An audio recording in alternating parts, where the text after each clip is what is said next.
بيبدأ الفيلم مع دكتورة زارا وهي بتتكلم في التليفون عن الكائن اللي هم اكتشفوه، وبتقول ان هو اعظم اكتشاف في العصر الحديث. وفجأة بتكتشف ان الكائن ده وراها، فبتترعب منه وبتنادي على رجال الامن عشان يمسكوه.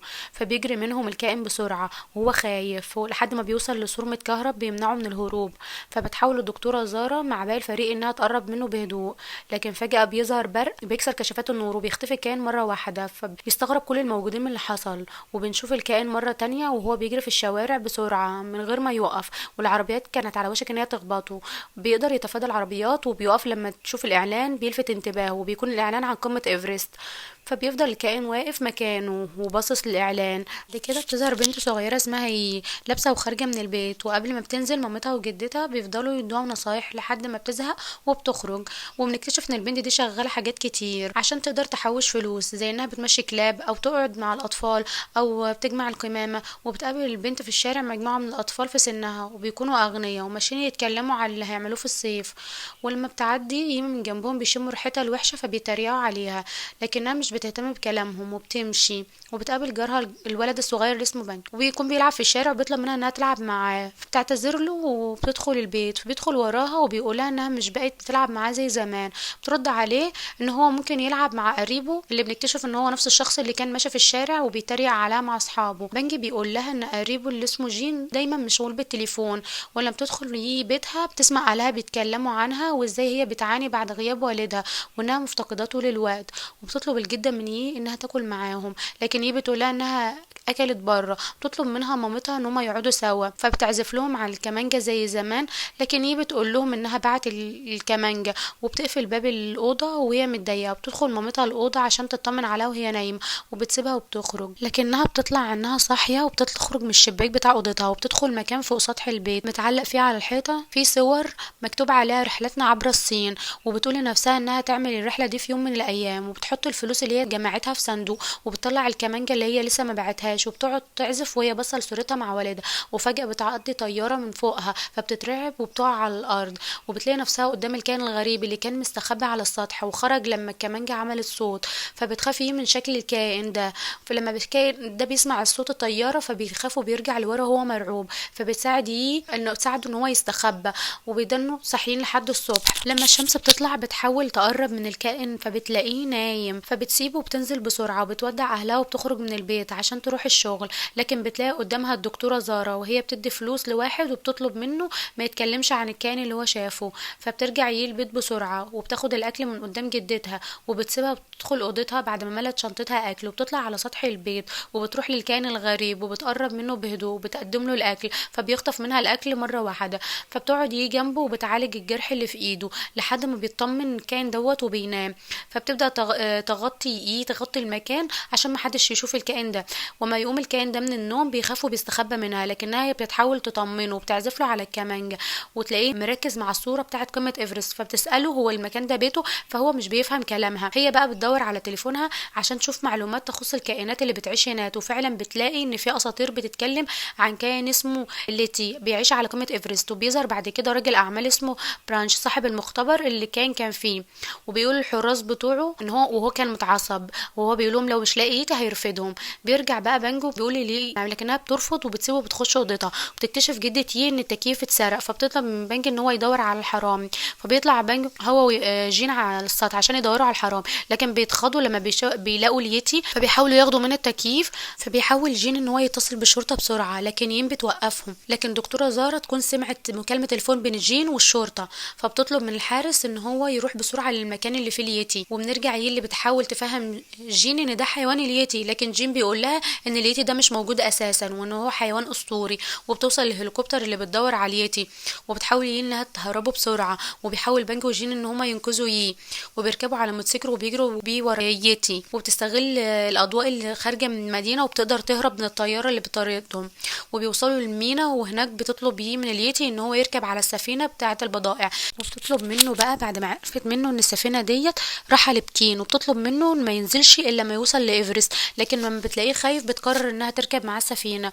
وبيوصل جين وبانجو وبيزعق جين ليه، لكن بينضم لهم ويضطر ساعتها ان هو يركب معاهم السفينة. وبيروح لمدير المختبر برانش اللي بيفضل يلوم الحراس لانهم فشلوا في الحفاظ على اليتي اللي كان هيعرضوا على العالم كأعظم اكتشاف لإثبات وجود حيوانات اليتي الأسطورية. وبيسأل الدكتورة زارا ايه اللي ممكن يعرضوه في المؤتمر بعد الحيوان اليتي ما هرب. فبتقول له ممكن يعرضوا الأفاعي الصيحة اللي هو اكتشفها، لكنه ما بيقتنعش بكلامها وبيفضل يكسر في الحاجات اللي موجودة، وبيقولها ان اليتي لازم يرجع تاني. وبيدخل عليهم واحد من الأمن وبيقول لهم ان في عامل من عمال المينا شاف أطفال راكبين سفينة مع حيوان غريب، والسفينة دي رايحة لبكين. فبيطلب برانش من الدكتورة زارا انها تساعده يرجع اليتي، لكن زارا بتطلب منه ان هو يوعدها ان هو مش هيأذيه ابدا. وبيرجع للجين اللي بيكلم مامته في التليفون وبيطمنها عليه وعلى بانجو يي، وبيقول لها ان هما في بكين. وبتفضل يي تشرح الطريق لليتي عشان يعرف يوصل لقمة ايفرست. وبتوصل سفينة البضائع للمينا اخيرا، وبيستخبوا كلهم جوه صندوق خشب، والصندوق ده بيتنقل على العربية وبيقع على الارض بعد كده وبيتكسر. وبيقرر الجين ان هو يحجز لتذاكر طيران ان هما يرجعوا بها البيت، لكن فجأة بيلاقوا اليتي بيطلع صوت غريب وجسمه كله بيبدأ ينور، وبتنبهر بيه. وبيلاقوا التوت استوى على الشجر مرة واحدة وحجمه كبير، وبيلعب بانج مع اليتي. ويفضل جين يتريق على المكان والحشرات على عكس يي اللي بتفضل تتفرج على النجوم من بهار. وجين بيتكلم مع يي على حياته وبيقولها ان هو شخص اجتماعي وعنده اصدقاء عكسها تماما، وهي ما عندهاش اصدقاء. فبتقوله ان هي اللي اختارت بارادتها انها تكون لوحدها. بعد كده بتروح يي تعزف الكمانجة. لما يشوفها جين وبانج بيقول لها ان عزفها جميل وان هو زعلان انها بطلت تعزف. وبنرجع لدكتورة زارا وبرانش اللي بيوصلوا للمينا اللي نزل فيها اليتي. وبتحاول زارا تشرح لبرانش الوضع اللي هما وصلوا له، لكنه ما بيبقاش مهتم بكلامها لانه معجب بمنظر الطبيعة حواليه. ويلفت انتباهه شجرة شكلها جميل، يطلب من الحراس ان هما يقطعوها عشان ياخدها معاه البيت. فبتقطع كلامه ودكتورة زارا بتطلب منه ان هما يتقسموا المجموعات عشان يقدروا يوصلوا ليتي في اسرع وقت ممكن. بتوصل ليويا ومعاها الجبل الاصفر. بيعترض جين ان هما يمشوا على طريق خطر زي ده، بس بند بيكون متحمس لده جدا وبدأوا يجري مع هو واليتي. بيقرر جين بقى انه يكمل معاهم. بتظهر قدامهم فجأة طيارات بدون طيار تبع برانش اللي هو بيتضايق لما بيشوف اليتي مع يي. وقبل ما يمسكوهم بيقدر اليتي يكبر زهرة بتمسك فيها يي وبانجي واليتي وبيطير بيهم، لكن جين ما بيقدرش يمسك معاهم. فبيتفقوا ان هم يتقابلوا عند النهر. بتوصل دكتوره زارا وبتعرف نفسها لجيم اللي بيقول لها ان هو عارف ان هم اشرار، لكن زارا بتفهمه ان هم مش اشرار وان هم بيحاولوا ينقذوا صديقته من اليتي لان تصرفاته غير متوقعه وخطيره جدا. بس برانش بيتدخل وبيهدد جين وبيقول له ان اليتي ده بتاعه ولازم يرجع له تاني. فبتبعده دكتوره زارا وبتكمل كلامها مع جين بهدوء وبتقول له ان اليتي ده اهم بحث عندها. فبيطمن لها جين وبيقول لها ان هو ما يعرفش هم فين دلوقتي، لكن عارف ان هم رايحين فين. وبيوصل اليتي ومعاه بان وريم في منطقة صحراوية وبتحاول يقدروا يخرجوا ازاي. وبعد محاولات كتيرة بتفشل يي انها تخرجهم من مكانها، وبتقول انها متضايقة جدا لانهم تايهين بسببها، وان جين كان عنده حق لما قال ان الرحلة دي خطر. وبتشوف يي سمك صغير في المية فبتفتكر كلام مامتها لما قالت لها ان السمك ده رمز المثابرة وانها ما ينفعش تستسلم مهما حصل. فبتقرر تكمل طريقها وترجع ليتي لقمة ايفرست. وفي نفس الوقت بيخيم برانش وفريقه معاهم جين، وبيشوف جين برانش وهو بيتكلم عن ليتي وبيقول ان هو قضى سنين عمره بيدور على دليل لوجود الكائن ده عشان المجتمع بيتريق عليه بسبب عدم وجود اي دليل يثبت كلامه.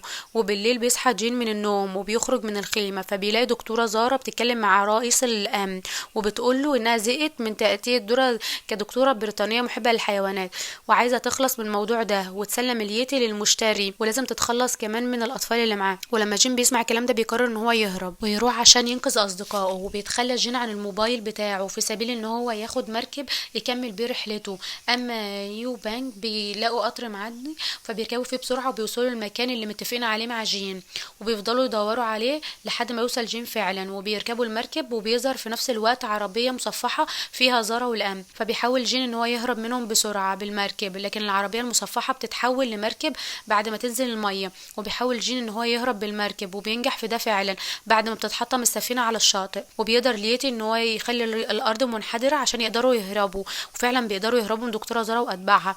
بعد كده بتكتشف ان الكمانجه بتاعتها اتكسرت فبتزعل جدا وبتقعد لوحدها. بيروح لها جين عشان يواسيها فبتقول له الكمانجه دي كانت غاليه عليها جدا لان والدها هو اللي كان بيعزف لها عليها كل ليله قبل ما تنام. وما بتخرج من الغابه بتلاقي ان ليتي صلح لها الكمانجه فبتفرح جدا وبتشكره وبيشوف بنج صور الاماكن اللي كانت نفسها تزورها مع والدها، فبيقول لها باستغراب ان هم عدوا على كل الاماكن دي في رحلتهم. لما تبص قدامها بتلاقي التمثال اللي كان والدها نفسه يزوره، فبتروح هي واللي معاها للتمثال وبتبدأ تعزف على الكمانجة، ويقعد جين وبنج يسمعوها وهم مبسوطين. والسما بتمطر وبتطلع الزور في كل مكان، وبتستغرب يم اللي بتشوفه، وبتعرف ان ده بسبب لما ليت صلح الكمانجة جزء من قدراته السحرية اتنقل للأوتار. وتاني يوم الصبح بيكملوا في طريقهم لحد ما بيوصلوا لجبال الهيمالايا. فبيفرح ليتي جدا لما بيشوف قمة جبل إيفرست، وبيروحوا عشان يعدوا من على الجسر اللي هيوصلهم للناحية التانية. لكن فجأة بتظهر قدامهم زارا واللي معاها، وبيحاولوا ليتي والأطفال. لكن اليتي بيقدر ان هو يطلع على قمة الجسر، وبيعمل صوت غريب وبيطلع ضوء من جسمه، فبيطلع برق كبير من جسمه وبيضرب الجسر بالكامل. فبيفهم دكتور برانش ان اليتي عدوان عشان بيحاول يدافع عن أصدقائه ان هو يساعده، وبيطلب من الحراس ان هم ما يهاجموهمش ويسيبوا ليتي يرجع لبيته. وده بيضايق دكتوره زارا اللي بتأمر واحد من الحراس ان هو يخدر برانش. وبتظهر قدام باقي الامن ان برانش محتاج مساعده، وبتأمر باقي الحراس ان هم يضربوا ليتي باسهم المخدر اللي بتوقعه على الارض، وبياخدوه في عربيه مصفحه. وبتروح تهاجم زارا، لكن زارا بتقدر انها توقعها من على الجسر، وبتاخد جين ويانج في العربيه وبتمشي. لكن بتطلع انها لسه عايشه وما ماتتش، وقدرت تمسك في حبل، وقدرت تسلق الحبل دوت وتطلع للجسر مرة تانية، وبتمسك الكمانجة بتاعتها وبتعزف عليها، فبيطلع ضوء قوي جدا من الأوتار بتاعتها بيوصل لليتي اللي بيفجر العربية وبيخرج منها، وبيستخدم قدرته وبيحول الطريق لتلج باقي طريق العربيات. فبتتضايق الدكتوره زارا جدا وبتقرر انها تموت اليتي بالعربيه، لكن بتكون السبب في ان التلج يقع عليها. وبتفرح ان اليتي لسه بخير، وبيروح لهم برانش وبيقول ليتي ان هو اجمل مخلوق شافه في الحياه، وعشان كده العالم ما ينفعش يعرف بوجوده. وبيعرض على الاطفال ان هو يرجعهم بيتهم، لكن بتقول له ان هي وعدت اليتي ان هي توديه بيته اللي في ايفرست. فبيديها برانش هدوم الامن عشان يحميهم من البرد، وبيركبوا السحب اللي اليتي حولها لسجاد وبيطير. وبينبهروا جدا لما بيشوفوا قطيع اليتي، وبيفرحوا جدا لانهم قدروا يرجعوا اليتي لاهله تاني. فبيودعوه وبيسيبوه وبيمشوا وبيرجعوا لبيتهم مره تانية. وبتحضن جين والدتها وبتقول لهم ان هما وحشوها جدا. وبينضم جين وبنج وبيقعدوا كلهم ياكلوا سوا وهم مبسوطين. وفي النهايه متنساش تعمل لايك وشير وسبسكرايب للقناه عشان يوصلكوا كل جديد.